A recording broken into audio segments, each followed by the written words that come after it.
มาส่งค่ะพี่น้องสาวคำเมืองสลอยจึงได้มาในวันที่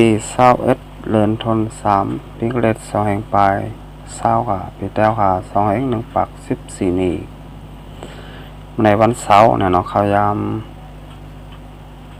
11 โมงเนี่ยเนาะกลางคืนในเมืองสุไทยแล้วก็มาพบมาญากันดังข่าวใส่หนุ่มทางปอกเนื้อเนี่ยเนาะคำขึ้นในก็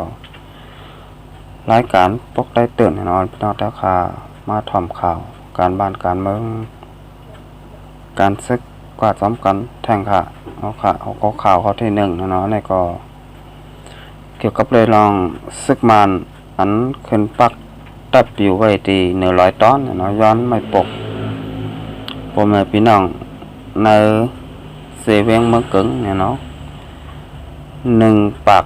92 แหลมเนี่ยเนาะให้ทายพ่อแม่พี่น้องคนเมืองในเสเวียงเมืองกึ่งอะไรตกตังตกข่าอยากพูดกินเจอเนี่ยเนาะเอาขาเขามาถ่อมข่าวกับถ่อมก่อนค่ะซึ่งมันอันปักตับตี100 ตอนทำง่ายเสียเบียงเมืองกึ่งไรเต็กคันไม่ปกพอไม่ก้นเมืองลายวานเมื่อวันที่19 เดือนธันวาคมซอยปลาย20พ้นมานั่นซึ่งมันอันเขาปักตับไว้100 ตอนนั่นเต็กย้อนไม่ปกตีพอไม่ก้นเมืองเนื้อทำง่ายเสียเบียงเมืองกึ่งให้ไหลจับไม่ปกตั้งหมด1 ปาก92 แหลมส่งปอนตี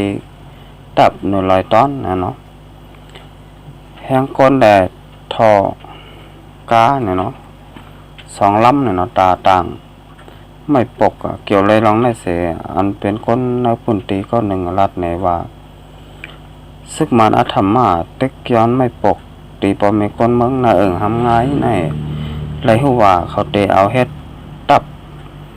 เขาแลเฮ็ดตีลือเศร้าเขาเมื่อเร็วไม่ปกไม่มองอำปอเขามียาวแลไม่ก็หาหยับเสมกาเฮ็ดให้ปอมีคนเมืองเฮาขาหยับเจอตอนตาเตหาแตบหาแมกปันไม่เขาแทงมาไหนจื้อสายไม้วานแลอันซึกมานอัธมาศเด็กคันย้อนไม่ปกไม่มองในเปลี่ยนวันนองแหลง10 แหลมวันทำง่าย5 แหลมวันกุ้งคำ10 แหลมวันผาล้าม10 แหลมวันแปก10 แหลมวันโหน้อง10 แหลมวันน้ององ15 แหลมวัน3 ป่อง10 แหลมวันหนองเต้า10 แหลมวันหกคายวันหกพายเนี่ยเนาะ20 แหลมเนี่ยเนาะวันน้าเหลือ10 แหลมวันน้ำอด20 แหลมวันลอยซอย12 แหลมวันทำแทง5 แหลมวันลอยสร้าง10 แหลมวันกุ้งซาน10 แหลมเนี่ยเนาะวันหน่อแสง5 แหลมเจ้าไหนโฮมตั้งเสียงเปลี่ยนไม่ปกตา1 ปัก92 แหลมวันไหนอันเป็นก้นเมืองวันหายเงินแหล่วันกุ้งหย่องเจ้าในซ้ำทุกย้าซึกมานเขาข้าหนาวแห้งก้นแหล่ทอตาต่างไม่กว่าปันหาถึงตีตับเขาตี100 ตอนนั่นบ้านไหนเนี่ยเนาะนี่ก็ซึกมานเนี่ยเนาะอันขึ้นปักตับอยู่ไว้ตี100 ตอนเนี่ยเนาะที่อันเป็นตีอยู่ตีกินตีนอนเนี่ยนะตับซึกของ4เอาคนจึงแต้วค่ะCSSเนี่ยเนาะก้อยกาพังยามเมื่อเร็วนี่ก็เป็นตีอยู่ตีเศร้าซึกมันเข้ากว่าเย้าเนี่ยเนาะไว้เสียตับซึกของ4เอาคนจึงแต้วค่ะCSSเนี่ยเนาะเลยถอนซึกออกกว่าในพื้นที่เนี่ยเนาะพังยามเมื่อเร็วนี่ก็เปลี่ยนไว้ตีอยู่ของซึกมันกำลำซาเขาเนี่ยเนาะนี่ก็แค่ได้พ่อแม่พี่น้องคนเมืองสาวเข้าเมืองสันดานจึงแต้วค่ะ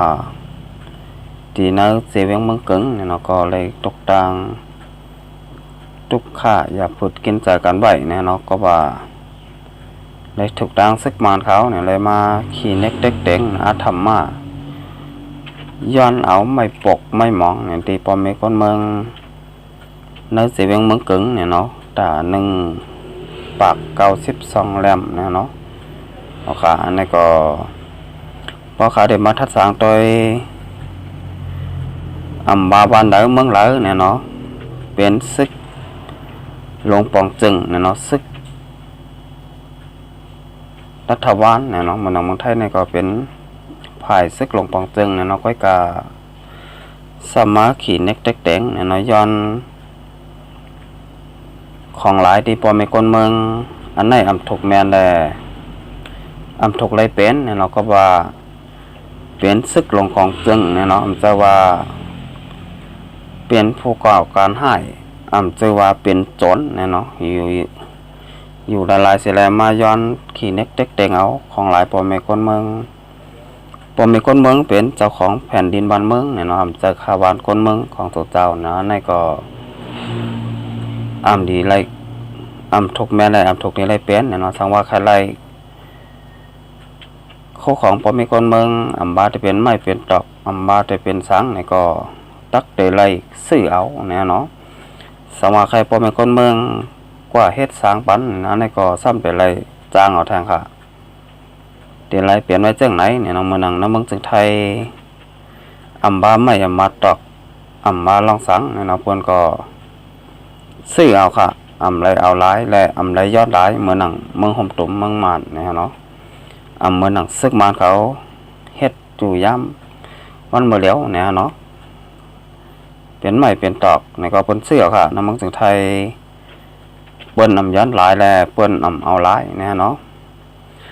สมัยแต่ใครพบไม่คนเมืองกว่าเฮ็ดปันทางซ้ำเตไรจ้างเอาทางค่ะเตไรเป็นจังไหนเนี่ยเนาะสังว่าเป็นซึกหลวงปองจึงเนี่ยเนาะตั้งเฮ็ดตั้งสร้างของซึกหลวงปองจึงมานเขาไหนเนี่ยมันก็เหมือนซึกหลวงปองจึงเนี่ยเนาะเหมือนก้นห้ายหลวงก้อยเนี่ยเนาะเอาค่ะเป็นว่าจังนั้นฮะเหมือนก้นห้ายหลวงเหมือนโจรก็ว่านะฮะเนาะก็ว่าสร้างเขาค่ะเป็นซึกหลวงปองจึงอันวันนั้นเขาค่ะเป็นโหลไรใจแถมก้นบานก้นเมืองแลโหลไรเฮกกังปันก้นบานก้นเมืองก้อยกาอันไหนซึกมานเขาเฮ็ดได้เนี่ยเนาะตั้งให้ลายให้ลายสร้างเขาเนี่ยมันเหมือนซึกหลงปองจึงมานเนี่ยเนาะเหมือนซึกหลงปองจึงเนี่ยเนาะก็ผมไม่พี่น้องก้นเมืองน้ำมึงสนอจึงแต้วค่ะในก็เตะได้คู่กันอยู่เนี่ยเนาะก็ว่าลายเฮ็ดลายสร้างซึกมานเขาเนี่ยเนาะตั้งแต่ปานก่อนปูหมอนนายาห้านต่อถึงพ้องย้ำมือเหลียวเนี่ยเนาะค่าตัง72 ปี73 ปีเมืองยาวเนี่ยเนาะเขาก็ดักลายสังเนี่ยเนาะตึกเหมือนอยู่เก่าๆไว้เนี่ยเนาะเมื่อก่อนเปลี่ยนไว้จึงหื้อพ้องย้ำมือเหลียวก็เปลี่ยนไว้จึงนั่นอยู่ค่ะเอาค่ะสืบเส้นได้เนี่ยเขามาด้วยทางของข่าวข้อที่2เนี่ยเนาะในก็วันเมื่อไหร่เนาะได้มีข่าวให้เนาะข่าวให้ลองสังในข่าวให้ตอนตาพี่น้องตาก็เมืองสนามจึงแต้วค่ะเตียนเหตุการณ์อยู่ไว้ในเมืองจึงไทยเด็กใครไปโควิดเนี่ยเนาะไวรัสโควิดอันคนตายเอาข้อห้องบ่ายอกกาเขเนี่ยเนาะก้อยกาพ้องยามมือเลี้ยวเตะปอกเมืองสันดอยจึงไตก็ไรยาวค่ะมาได้เป็นลานตีเมษายตาขี้เล็กเนี่ยก็เปิ้นปิก8 เย้าเนี่ยเนาะมาได้เป็นลานตีตั้งเมียงสอนหัวเมืองน้ำมดเนี่ยก็เปิ้นปิกยาวค่ะพี่น้องไต้แผ่นดินยาวค่ะวันเมื่อไหร่อยู่เมืองไทยเนี่ยก็เดี๋ยวไรอยู่เมืองไทยก้อยเนี่ยเนาะเมืองจึงไต้ไรยาวค่ะพี่น้องไต้ค่ะตีปอกมือขึ้นทางเฮินเตะขึ้นขามาเมืองจึงไทยก็ไรเนี่ยเนาะวันเมื่อไหร่เนี่ยเนาะค่ะพี่น้องไต้ค่ะอยู่ไว้เมืองไต้ก็อยู่เมืองไต้ก้อยเนี่ยเนาะอยู่เมืองจึงไทยเนี่ยก็โหลไร